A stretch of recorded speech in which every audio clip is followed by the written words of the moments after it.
Dalam praktik food combining, prinsip-prinsip food combining didasarkan pada pandangan bahwa beberapa kombinasi makanan dapat mempengaruhi pencernaan, penyerapan nutrisi, dan tingkat energi yang dirasakan setelah makan.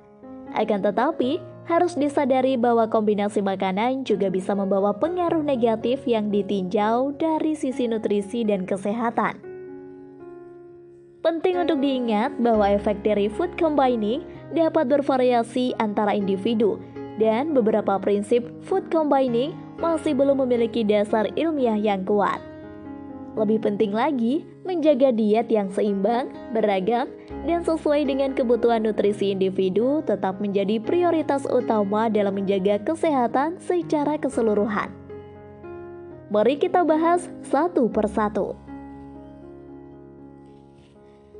Menggabungkan protein dan sumber karbohidrat yang tinggi pati. Protein membutuhkan lingkungan yang lebih asam untuk dicerna, sementara karbohidrat pati membutuhkan lingkungan yang lebih alkali. Kombinasi ini dapat menyebabkan ketidaknyamanan pencernaan dan penyerapan nutrisi yang kurang efisien. Mengonsumsi buah setelah makan berat.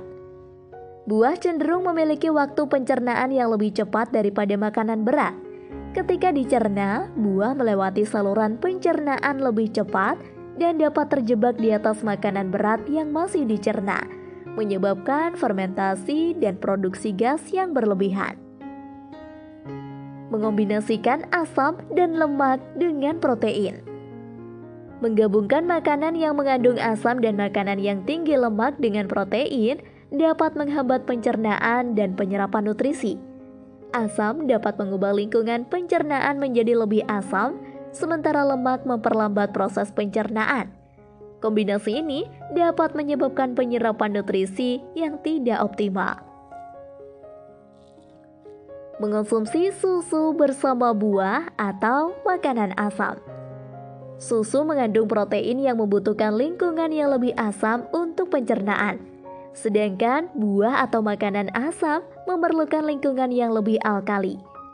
Kombinasi ini dapat mengganggu fungsi enzim pencernaan dan menyebabkan ketidaknyamanan pencernaan.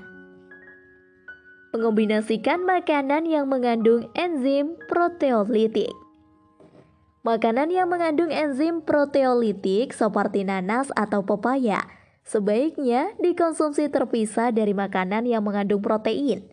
Enzim proteolitik dapat menghancurkan protein, baik yang ada dalam makanan maupun dalam tubuh kita.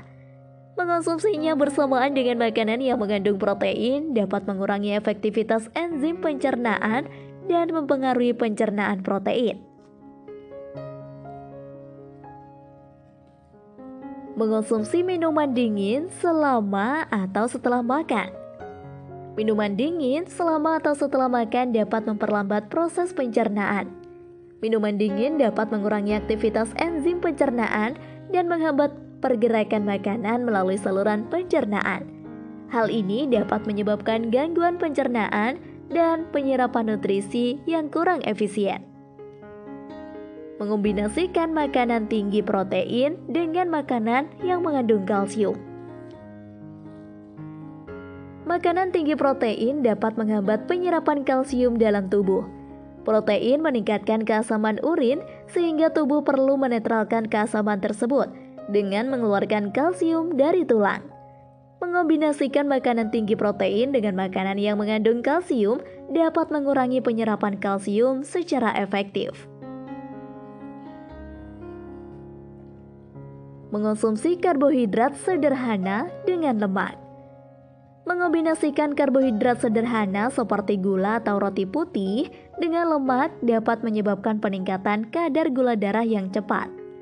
Lemak memperlambat proses pencernaan karbohidrat, sehingga gula dilepaskan secara perlahan ke dalam aliran darah. Namun, kombinasi dengan karbohidrat sederhana dapat menyebabkan lonjakan gula darah yang tinggi dan memicu masalah kesehatan jangka panjang. Mengonsumsi buah kering bersamaan dengan makanan protein atau pati. Buah kering mengandung konsentrasi gula yang tinggi, Mengonsumsinya bersamaan dengan makanan yang mengandung protein atau pati dapat mengganggu pencernaan dan penyerapan nutrisi yang optimal. Gula dalam buah kering dapat memperlambat proses pencernaan dan menyebabkan masalah pencernaan seperti gas dan kembung. Mengombinasikan biji-bijian dengan produk susu. Biji-bijian mengandung asam fitat yang dapat mengikat mineral seperti kalsium dan zat besi, sehingga mengurangi penyerapannya. Mengombinasikan biji-bijian dengan produk susu yang mengandung kalsium dapat menghambat penyerapan kalsium dalam tubuh. Sebaiknya mengkonsumsinya terpisah untuk memaksimalkan penyerapan mineral.